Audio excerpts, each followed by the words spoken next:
네, 하루의 분주함을 마치시고 귀한 이 저녁 자리를 함께 지키시는 여러분들 가운데 주님의 은혜가 충만하게 흘러가는 복된 밤 되기를 주님의 이름으로 축복합니다.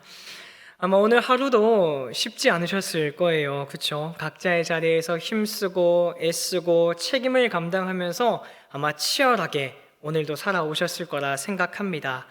그런 여러분을 주님께서 얼마나 기쁘게, 이 자리를 지킨 여러분들을 얼마나 기쁘게 바라보고 계실까라고 하는 생각을 오늘 말씀을 준비하면서 좀 깊이 생각해 보았습니다. 이 시간 우리의 수고를 아시는 주님께서 조용히 우리의 마음을 만져주시고 이 새 힘을 주시는 은혜의 시간이 누려질 수 있기를 정말 마음 모아 축복합니다.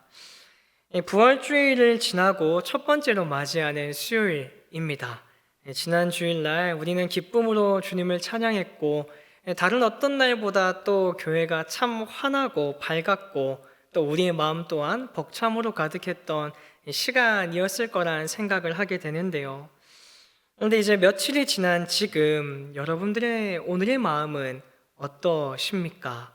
이 월요일 아침 알람 소리를 들으며 하루를 시작할 때, 화요일 바쁘고 정신없는 하루를 보내고 집으로 돌아왔을 때 그 부활의 기쁨이 여전히 여러분들 중심에, 여러분들의 삶 가운데에 가득했었는가라는 질문을 던져보고 싶습니다. 어느새 일상의 무게가 조금씩 그 감동 위에 내려앉아서 혹시 마음이 또 무거워지거나 똑같은 현실, 바뀌지 않는 모습 때문에 좌절하거나 낙심하거나 아파하지는 않으셨냐라는 거예요. 어쩌면 오늘 이 자리에 오신 분들 가운데 기쁨보다 피곤함이 더 크고 이 감격보다 현실의 무게가 더 크게 느껴지시는 분들도 계시지 않을까라는 생각을 해봅니다. 그런데 오늘 우리가 함께 읽었던, 우리가 나눌 말씀 속에 나오는 이 두 제자가 바로 이런 모습과 같았습니다. 그들은 이미 예수님이 부활하셨다는 소식을 들었습니다. 빈 무덤 이야기, 이 천사의 증언도 들었어요. 그런데도 그들은 그 소식의 의미를 온전히 받아들이지 못했습니다. 슬픈 얼굴로 무거운 발걸음으로 예루살렘을 등지고 엠마오로 걸어가고 있는 거예요. 이것이 그들의 솔직한 모습이었다라는 것이죠. 그런데 이 이야기가 전혀 다른 결론으로 끝을 맺고 나아갑니다. 그들은 결국 다시 돌아가는 사람들이 되더라라는 겁니다. 오늘 저녁 주님께서 우리의 마음도 다시 일으키시고 우리의 방향도 새롭게 하는 은혜가 있기를 기대하며 이 여정을 우리도 함께 따라가 보고자 합니다. 때는 예수님께서 십자가에서 돌아가신 뒤 사흘째 되던 날이었습니다. 이 두 제자가 예루살렘을 떠나 엠마오라고 하는 마을을 향해 걸어가는 중입니다. 예루살렘에서 약 11km 떨어져서 걸어서는 2-3시간 정도 걸리는 거리였다고 합니다. 이 성경은 두 제자 중 한 사람의 이름을 알려주는데 바로 글로바라고 하는 사람이지요. 이 글로바와 이름 없는 한 제자가 엠마오를 향해 터벅터벅 걸어가고 있는 거예요. 이 엠마오라고 하는 뜻은요, 따뜻한 샘이나 이 온천과 관련된 이름으로 알려져 있습니다. 지친 사람이 쉬러 가는 곳, 지친 사람이 잠시 숨고 싶은 곳이 바로 이 엠마오라고 하는 도시였던 겁니다. 이 두 제자는 실망했고 지쳤고 이미 무덤이 비었다는 소식까지 들었지만 그들은 그 의미를 받아들이지 못하고 있는 거예요. 이 성경은 그들의 상태를 이렇게 묘사합니다. 두 사람이 슬픈 빛을 띠고 머물러 섰더라라고 얘기해요. 이 낙심이 온몸에 배어있는 모습입니다. 얼마나 마음이 무너져 내렸으면 슬픈 빛을 띠고 머물러 섰더라라고 표현을 할까. 자, 바로 그때 부활하신 예수님께서 조용히 그들 곁으로 다가오십니다. 그런데 신기하게도 이 두 사람의 눈이 가려져 있어서 예수님을 알아보지 못하는 거예요. 그런 그들에게 예수님께서 물으십니다. 무슨 이야기를 하고 있습니까? 그들은 3일 전에 십자가 사건, 빈 무덤, 천사의 이야기를 한 번에 다 쏟아냅니다. 그들이 품고 있던 기대가, 그들이 가지고 있었던 소망이 얼마나 무너져 내렸는지를 다 쏟아내는 거예요. 예수님께서 어떻게 반응하시냐? 예수님은 그들의 이야기를 끝까지 들어주십니다. 모든 것을 다 들어주시고 난 뒤에 곧바로 그들의 생각을 다시 붙잡아 주십니다. 너희는 정말 미련하고 예언자들이 말한 모든 것을 더디 믿는구나 라고 말씀하시죠. 이것은 단순히 너희가 참 멍청하구나, 너희가 참 답답하게 구는구나, 이런 책망의 이야기가 아니었습니다. 믿음을 일깨우시는 예수님의 따스한 음성이었다라는 거예요. 그리고 이어서 모세와 모든 선지자로부터 시작하여 구약 성경 전체를 풀어 설명해 주시죠. 고난을 통해 영광으로 가는 메시아의 길이 성경 곳곳에 이미 기록되어 있었음을 차근차근 이 제자들에게 알려주시는 겁니다. 이 난이 저물어 갈 즈음 그들이 가려고 하는 마을에 가까이 갔을 때 예수님이 이제 더 가시려고 하자 두 사람이 강권합니다. 저녁 때가 되어 날이 이미 저물었습니다. 우리와 함께 묵었다가 가십시오 라고 얘기하죠. 자, 그래서 예수님께서는 그들과 함께 식탁의 자리로 나아갑니다. 예수님께서 빵을 들고 감사 기도를 드리신 후에 떼어주시는 그 순간 그들의 닫혀있던 눈이 열리고 그분이 예수님이심을 이제 알아보게 되는 거예요. 자, 그런데 놀랍게도 그러자 예수님이 순식간에 보이지 않으시는 겁니다. 그래서 남겨진 두 사람이 서로 이야기를 나누는데 너무나 참 좋은 아름다운 고백이 이어집니다. 길에서 그분이 우리에게 말씀하시고 성경 말씀을 설명해 주실 때 우리 마음이 속에서 뜨겁지 않더냐라고 이야기하는 거예요. 그리고 그들은 즉시 그 자리에서 일어나 예루살렘으로 돌아갑니다. 어두운 밤길이었어요. 그러나 그들은 기다릴 수가 없는 겁니다. 뛰다시피 예루살렘으로 되돌아가서 11제자에게 큰 소리로 외치는 겁니다. 주님이 살아계십니다. 우리가 그분을 만났습니다 라고 외치는 거죠. 이 짧은 이야기 안에 오늘 우리가 붙들어야 될 모든 것이 담겨 있습니다. 이 이야기에서 가장 중요한 지점이 어떤 장면이라 생각을 하십니까? 저는 마지막 장면이라는 생각을 하게 되는데요. 앞서 우리가 살펴본 모든 장면은요, 결국 어떤 이야기를 향해, 어떤 지점을 향해 나아가느냐, 바로 이 마지막 장면을 향해 가는 거예요. 두 제자가 엠마오로 가다가 다시 예루살렘으로 돌아가는 장면입니다. 이것이 부활신앙의 본질이다라는 겁니다. 부활을 만난 사람은 뭐가 바뀌냐면 방향이 바뀝니다. 단순히 아는 것이 아니라 그의 삶의 전체 모든 것이 바뀌고 변화되고 방향을 틀어버린다라는 것이죠. 자, 그렇다고 한다면 우리가 자연스럽게 한 가지의 질문이 떠오릅니다. 도대체 무엇이 이 두 사람을 이렇게 바꾸어 놓을 수가 있었을까라는 거예요. 오늘 말씀을 통해 우리는 그 변화를 만들어낸 세 가지의 장면을 보게 됩니다. 먼저는요, 주님이 먼저 다가오시는 거예요. 두 제자는 예수님을 찾아간 것이 아니었습니다. 오히려 예루살렘을 등지고 떠나고 있었어요. 그런 그들에게 예수님께서 먼저 가까이 다가오셔서 그들과 함께 길을 걸어주시더라라는 거죠. 이것이 굉장히 중요합니다. 우리가 주님께 나아간 것이 아니라 주님이 먼저 우리의 삶으로 찾아오셨다라는 거예요. 그리고 주님은 그들의 이야기를 다 들으신 후 그냥 지나치지 않으십니다. 이렇게 말씀하시죠. 너희는 정말 미련하고 예언자들이 말한 모든 것을 더디 믿는구나. 아까 이야기했듯이 이거는 너희 정말 문제 있구나, 그게 아닙니다. 정죄하는 이야기가 아니에요. 믿음을 깨우시는 예수님의 따스한 말씀인 것입니다. 주님은 그들의 낙심을요 그냥 덮어두지 않더라는 거예요. 그러나 그 낙심 가운데에 사로잡히고 주저앉고 좌절하고 낭망하고 무릎 꿇은 상태로 그냥 내버려 두시는 것도 아니다라는 겁니다. 어떻게 하시느냐? 말씀으로 그들을 다시 일으켜 세우시는 거예요. 이것이 부활하신 예수님의 방식이다라는 것이죠. 이 모습이 오늘을 살아가는 저와 여러분들에게 큰 위로가 됩니다. 이 부활하신 주님은요, 믿음이 좋은 사람만 찾아오시는 분이 아니다라는 거예요. 믿음이 좋은 사람, 믿음이 뜨거운 사람, 하나님을 매일매일마다 경험하는 사람, 그런 사람만이 예수님을 만나고 경험하고 찾느냐, 그게 아니라는 겁니다. 낙심한 사람, 방향을 잃은 사람, 뒤돌아서 걷고 있는 사람에게도 예수님께서는 친히 찾아와셔서 그 곁에 서서 함께 길을 걸어주신다라는 거죠.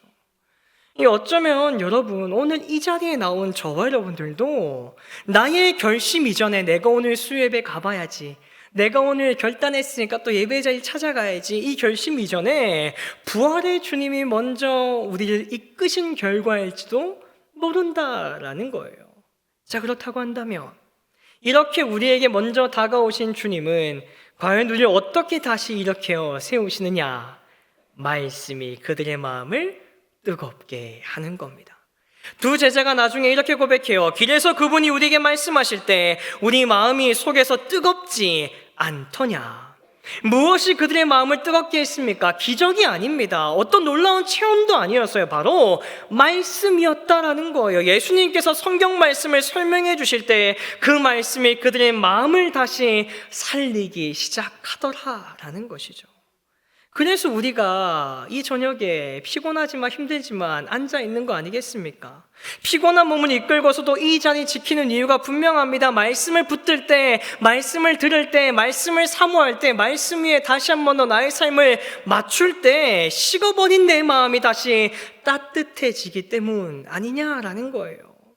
흩어졌던 생각이 정리가 되고 낙심이 소망으로 변화되는 것, 이것은 우리의 힘과 능력과 결단으로 이루어지는 것이 아니다라는 겁니다. 말씀 자체의 능력이고 성령님의 살아계신 역사의 흔적이 오늘 이 밤 우리 가운데에 드러나는 것이다라는 것이죠. 자, 그런데 이 말씀의 변화는요, 자연스럽게 한 가지의 행동으로 이어집니다. 두 제자가 어떻게 합니까? 예수님을 붙잡습니다. 우리와 함께 묵었다가 가십시오 라고 이야기해요. 이 관건이 대단히 중요합니다. 부활하신 예수님을 붙드는 거, 말씀 앞에 머무르는 거, 그것이 뜨거운 마음의 시작이다라는 것이죠. 오늘 여러분이 이 자리에 앉아 있는 것, 그것 자체가 이미 주님을 붙드는 믿음의 행동이다라는 겁니다. 두 제자에게 부활의 복음과 말씀은 두려움으로 가득했던 예루살렘으로 다시 돌아가게 만드는 힘이 되었습니다. 무서웠던 그 도시를, 자신들이 실망했던 공동체를 다시 사랑하게 만드는 힘, 그것이 바로 말씀 안에 있다라는 거예요. 그리고 그 말씀의 변화는 결국 한 가지로 분명한 결과로 나타납니다. 뭐냐? 결국 그들의 방향이 바뀌게 된다라는 겁니다. 두 제자는 예수님을 알아본 순간 더 이상 지체하지 않습니다. 밤이었지만 일어나는 거예요. 그리고 다시 예루살렘으로 돌아갑니다. 왜요? 이제는 두려움보다 전해야 될 소식이 더 컸기 때문입니다. 그들은 말하는 겁니다. 주님이 살아계십니다. 우리가 그분을 만났습니다. 외치는 것이죠. 그 순간 그들이 무엇이 되냐? 부활의 증인이 되는 거예요. 이 부활의 증인은 어떤 특별한 사람, 능력 있는 사람, 뜨겁게 예수님을 경험한 사람, 물론 맞죠. 근데 그것만으로 되는 게 아니라는 겁니다. 증인은 특별한 사람이 되는 게 아니에요. 부활하신 주님을 만난 사람이라면 누구든지 자기의 삶의 자리에서 증인이 되는 겁니다. 어떤 사람은 직장에서 증인이 되고, 어떤 사람은 가정에서 증인이 되고, 어떤 사람은 작은 메시지 하나로도 부활의 빛은 그렇게 전해지고 펼쳐지고 흘러가게 되는 것이죠. 증인 한 사람을 통해 또 한 사람에게로 증거가 이어지게 되는 것입니다. 이것이 바로 복음을 만난 사람의 가장 분명한 변화이다라는 거예요.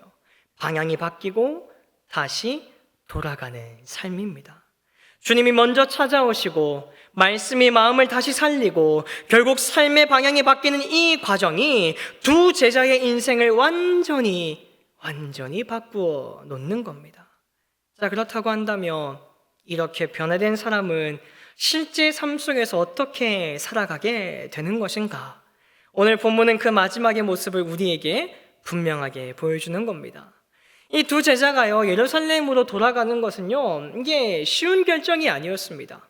예루살렘은 예수님이 죽임을 당한 도시였지요. 로마 병사들이 여전히 순찰하고 있고요. 제자들을 향한 매서운 눈초리도 사라지지 않았습니다. 무엇보다 그 도시에는 그들이 다시 마주해야 할 공동체가 있어요. 자신들이 예수님을 버리고 흩어졌던 기억이 생생하게 여전히 남아있는 겁니다. 베드로가 3번 부인했던 바로 그 자리, 제자들이 두려움의 문을 걸어 잠갔던 바로 그 공동체로 돌아가는 일이 얼마나 어려운 결정이었겠습니까? 그래서 처음에 그들은 엠마오로 향했던 거예요. 거기서 잠깐 좀 숨고 싶었던 겁니다. 상처받은 마음을 따뜻한 곳에서 잠시 쉬면서 좀 위로받고 싶었고 달래고 싶었고 좀 충전하고 싶었던 것 같아요. 근데 충분히 이해되지 않나요? 오늘을 살아가는 우리도 그럴 때가 있잖아요. 엠마오를 향해 걸어가고 싶을 때가 참 많이 있습니다. 그런데 그들은요, 오늘 돌아가는 겁니다. 밤길을 걸어서 두세 시간을 걸어왔는데 다시 두세 시간을 걸려서 예루살렘으로 돌아가더라는 거예요. 그렇다면 무엇이 과연 그들을 돌아가게 했느냐? 두려움이 사라져서가 아닙니다. 상황이 바뀐 것도 아니에요. 오직 하나, 마음이 다시 살아났기 때문에. 말씀을 들었고 부활하신 주님을 만났고 그 만남이 그들의 발걸음을 돌려놓는 것입니다. 이것이 부활신앙의 실제 모습인 거예요. 부활신앙은 문제가 없는 상태가 아닙니다. 두렵지 않은 상태가 아니에요. 부활신앙은 두려움이 사라지는 것이 아니라 두려움을 넘어서는 것입니다. 두렵지만 그 자리로 다시 걸어가는 것이고, 내 안에 너무나 큰 상처가 있지만 다시 그 자리로 나아가는 것입니다. 두려움은 그대로 있지만 방향이 바뀌는 것, 그것이 바로 부활신앙이다라는 것이죠. 그리고 이 부활신앙은 결국 오늘을 살아가는 저 여러분들에게 한 가지의 큰 질문을 던집니다. 나는 지금 어디로 가고 있는가? 지금 여러분은 어디를 향해 걷고 계십니까? 여러분의 예루살렘은 어느 곳인가요? 직장일 수도 있고 가정일 수도 있습니다. 관계가 틀어진 어떤 사람이 있는 공간일 수도 있겠죠. 그런데 한 가지 더 솔직하게 물어봐야 돼요. 왜 우리는 여전히 그 자리로 돌아가지 못하고 있을까? 환경 때문일까? 상황 때문일까? 아니지 않나요? 두려움이 우리 안에 남아있기 때문이지 않나요? 다시 상처받을까 봐, 또 다시 아플까 봐, 내가 이렇게 노력했는데 또 실패할까 봐, 내가 주님 붙잡고 간다고 했는데 여전히 변하지 않는 상황과 환경과 그 사람 때문에 또 아파하고 또 넘어지고 또 눈물 흘리고 또 좌절할까 봐, 또 거절당할까 봐. 그래서 우리는 엠마오를 선택해요. 숨을 수 있는 곳, 잠시 피할 수 있는 곳을 향해 걸어가더라는 거예요. 그런데 오늘 본문이 우리에게 아주 분명하게 보여주는 장면이 있어요. 예수님은 두 제자의 두려움을 먼저 없애주신 다음에 보내지 않으시더라는 겁니다. 그들의 상황이 바뀌지 않았고 예루살렘도 여전히 위험한 곳이지만 말씀으로 그들의 마음을 다시 살리신 후에 그 상태 그대로 다시 돌아가게 하십니다. 이것이 중요한 거예요. 두려움이 사라져서 돌아간 것이 아니라 마음이 살아났기 때문에 돌아가더라는 거예요. 바로 여기서 우리는 한 가지 분명한 사실을 보게 되는 겁니다. 부활의 주님은 두려움이 사라진 후에 우리를 부르신 분이 아니라 두려움이 있는 그 자리에서 우리를 다시 일으켜 세우시는 능력의 하나님, 소망의 하나님이시다라는 것이죠. 그래서 우리는 이렇게 결단할 수 있는 겁니다. 주님, 두려움이 없어질 때까지 기다리지 않겠습니다. 부활의 주님과 함께 내가 지금 이 자리에서 일어나서 돌아가겠습니다.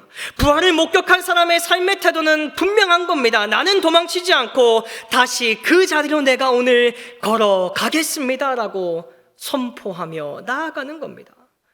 이 거창한 말이 필요한 게 아니에요. 오늘 이 자리에서 말씀을 듣고 마음이 조금 뜨거워진 채로 미루어 두었던 자리로 다시 가고, 피하고 싶었던 사람에게 다시 말을 걸고 책임을 내려놓았던 자리로 내가 다시 걸어가는 겁니다. 그것이 우리가 드릴 수 있는 가장 진실한 부활의 증언이다라는 것이죠. 이 부활을 경험한 사람은 다시 삶의 자리로 돌아가는 거예요. 그리고 그 발걸음이 부활의 빛을 세상 가운데 드러내게 하는 놀라운 통로로 작동된다라는 것이죠. 사랑하는 믿음의 동역자 여러분, 이 부활이라는 것은요, 먼 이야기가 아닙니다. 이 특별한 날에만, 부활주일에만 잠깐 경험하는 어떤 기쁨, 감사, 감격, 그런 감정도 아니에요. 부활은 오늘 우리의 삶 속에서, 우리의 발걸음 속에서 드러나는 매일매일마다 경험할 수 있는 현실인 겁니다. 오늘 이 저녁 우리는 하루의 끝에서 다시 주님 앞에 섰습니다. 어쩌면 여전히 마음 한편에는 두려움이 남아있고 돌아가야 할 자리들이 부담스럽게 느껴질 수도 있지요. 다시 마주해야 될 사람, 다시 감당해야 될 책임, 다시 서야 할 자리들이 아마 여러분들 가운데에 문득 떠오를 수도 있을 것 같습니다. 그런데 오늘 말씀은 우리에게 분명하게 말해줘요. 두려움이 사라져야 돌아가는 것이 아니라 주님을 만나면 돌아가게 되는 겁니다. 나의 어떤 상황이 변화되어서가 아니라 마음이 다시 살아나기 때문에 우리는 다시 그 자리로 걸어갈 수 있게 되더라는 거예요. 오늘 이 자리에서 말씀을 통해 마음이 조금이라도 따뜻해지셨다면 그것이 바로 주님이 우리 가운데 일하고 계신 증거입니다. 그렇다고 한다면 우리는 한 걸음 내디뎌보는 겁니다. 거창한 결단이 아니어도 괜찮습니다. 미루어 두었던 자리로 다시 가는 거, 피하고 싶었던 관계에서 다시 다가가는 거, 내가 서 있어야 할 자리로 다시 서는 것, 그 한 걸음이 바로 부활의 증거다라는 거죠. 오늘 이 밤 우리는 다시 엠마오가 아니라 예루살렘을 향해 걸어가는 사람들이 되기를 간절히 소망합니다. 두려움이 없어서가 아니라 부활하신 주님이 우리와 함께 하시기 때문에 우리는 돌아가는 겁니다. 이 저녁 기도회를 마치고 각자의 삶의 자리로 돌아갈 때 주님이 우리와 함께 걸어가시고 말씀으로 우리의 마음을 계속 뜨겁게 하시며 우리의 발걸음을 붙드시는 은혜가 저와 여러분들의 삶 가운데에 지속적으로 이어지는 놀라운 성령님의 역사하심이 이어져 가게 되기를 간절히 소망합니다. 그리하여서 우리의 평범한 일상 속에서 주님이 살아계십니다. 예수님은 지금도 여전히 살아계셔서 나의 삶 가운데에 부활의 흔적을 남기시고 회복케 하시고 소생케 하시고 일어나게 하시고 뛰어서 걷게 하십니다라고 하는 믿음의 고백이 저와 여러분들의 삶을 통해 드러나는 그 부활의 은혜를 날마다 선포하며 살아가는 귀하고 복된 믿음의 공동체, 우리 사랑하는 신청 공동체 모두가 되기를 주님의 이름으로 축원합니다.